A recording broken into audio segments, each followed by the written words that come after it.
How's it going? We're going to be talking about how to get your followers from likes to love. How to get your audience to become your best ambassadors for your brand. Well, in the next few slides, I'm going to suggest some ideas and some approaches for you to do that. So first of all, let's look at why you should engage with your followers. Engagement is the new black. Before, when social media first started becoming mainstream and everybody was using it, a lot of talk was about, we have 1 million followers on Facebook, or we have 1,000 followers on Twitter. Now, the talk is, okay, you may have that many followers, but how many are actually engaged with your brand? How many are actually liking or sharing or commenting on your product? So it's quality now. So if you are just starting out and you only have about 100 people who are liking your Facebook page or 100 followers on Twitter, don't sweat it. It will happen. It will happen organically. And the more effort that you put into it, you'll be paid back to it. And you'll know that the people who you have are going to be quality.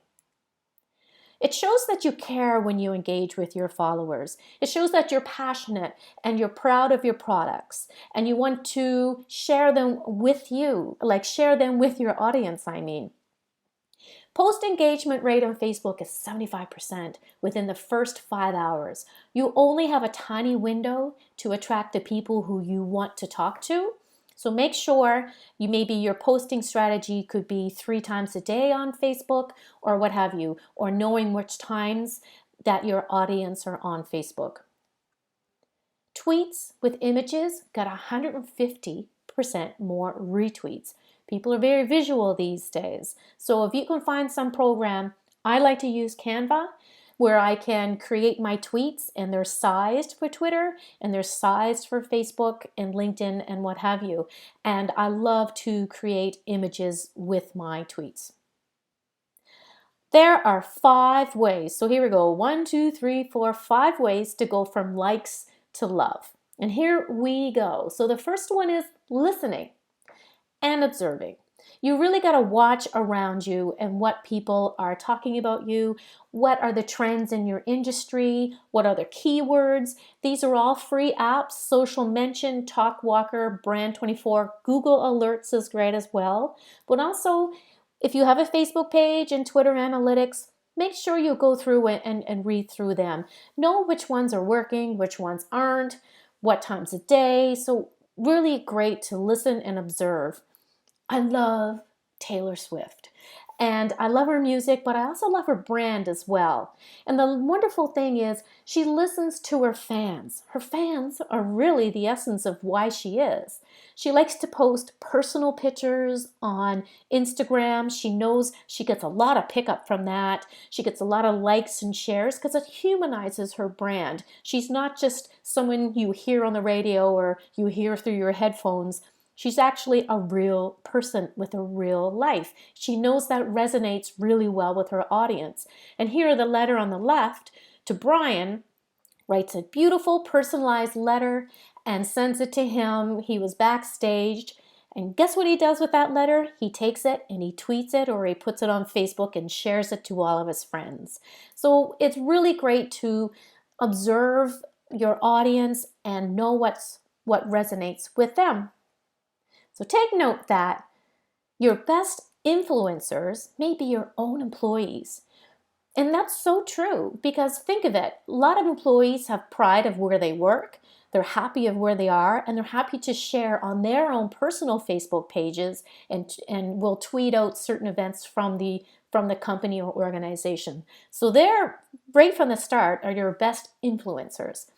50% of employees share about their company on social media without any prompting. 21% of customers say they've unfollowed brands that their posts are repetitive or they're boring. If 19% say they would rather unfollow a brand on Facebook, the brand posted too often. So there you go. It could be too often or too little. They're not engaged enough, or it's just boring stuff. So make sure that what you put out there is quality content for your quality followers. Number 2, Use the 80-20 rule. Now here we go. Facebook isn't really about self-promotion. It's not going to really guarantee that you're going to get X amount of leads in such amount of time. It's really going to support your sales team. It's going to support your marketing and communication efforts. That's where social media comes in. Stay away from words like checkout and a link afterwards, because if you say the word checkout and the link, people are going to check out from seeing that, because you really, as I mentioned before earlier and on other modules in this course, I mentioned how maybe give a little quick introduction before you share the link with somebody. Share useful content, which is a wonderful idea that gets people thinking that you're on their side and you're helping them out a little bit. Now mix in related posts. And here's what I mean by related posts. You're asking, what is that? Well, say you're in the health and wellness industry. What is your niche? Your niche or your niche, whatever you want to say there. Which one, which posts would be best representative of your brand and your company? You could be sharing how-to tips. You could be sharing recipes, perhaps. It could be a partner or a member or a staff profile. It could be a newsy item that's related to your industry.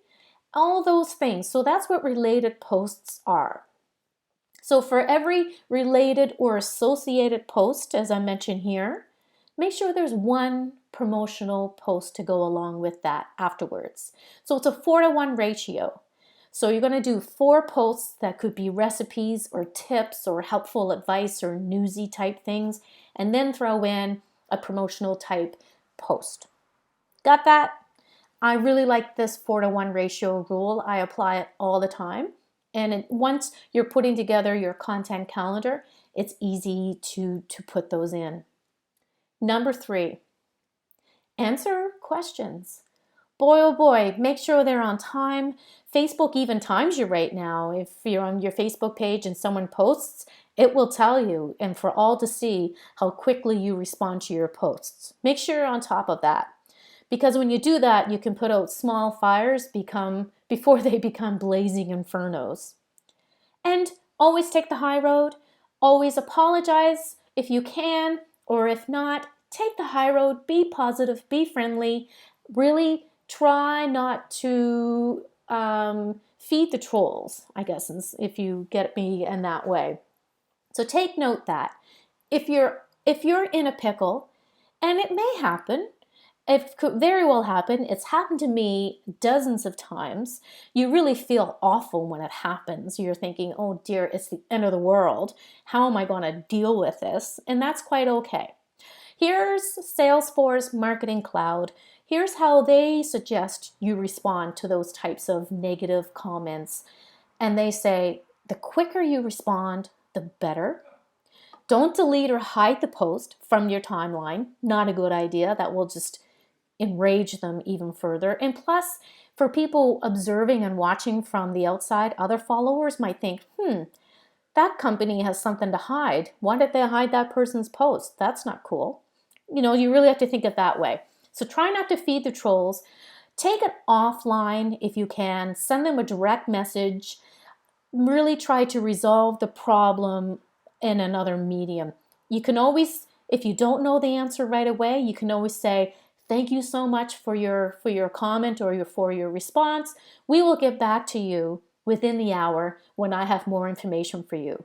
And that keeps them at bay. It shows them that you are listening. You recognize that they have an issue or a problem and that you want to give them the best answer possible. So you're going to reach out to the right person to find that answer for them. Ask them for their email or ask them for their phone number and deal with it that way. Number 4, share stories.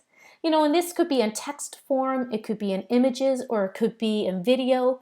Make sure they have an emotional element to them. People love to have positive stories. Babies are really wonderful.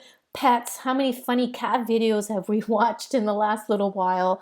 Think of it that way. People like to share them and find out different things. Here's one right here by Nike.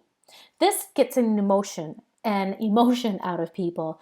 Purple sneakers. If I had a pair of purple sneakers, I likely would not be doing that. Handstand in the middle of New York or wherever they are, but it really makes people comment. It gets people like, wow, is it Photoshop? Check this out. They can't believe it. So that's what I mean by sharing stories with an emotional element. It really makes people put themselves there. Another one is Walmart. For example, there's a cat on a skateboard. Now that is interesting. And where it could be a question that is asked and people can just capture it. And people love that kind of stuff. That is engagement at its finest. It's working really well. Put a funny picture up and fill in the blanks. Number 5, we're at the last one here. Share visual quotes. I love these guys. It's Think, Grow, Prosper. These guys are on Instagram and they have really uplifting, inspiring quotes, and that's all they do. And I don't know, I believe they sell books as well, but they have wonderful quotes like that where it's just an image with text. And then also you can blend in images with text as well.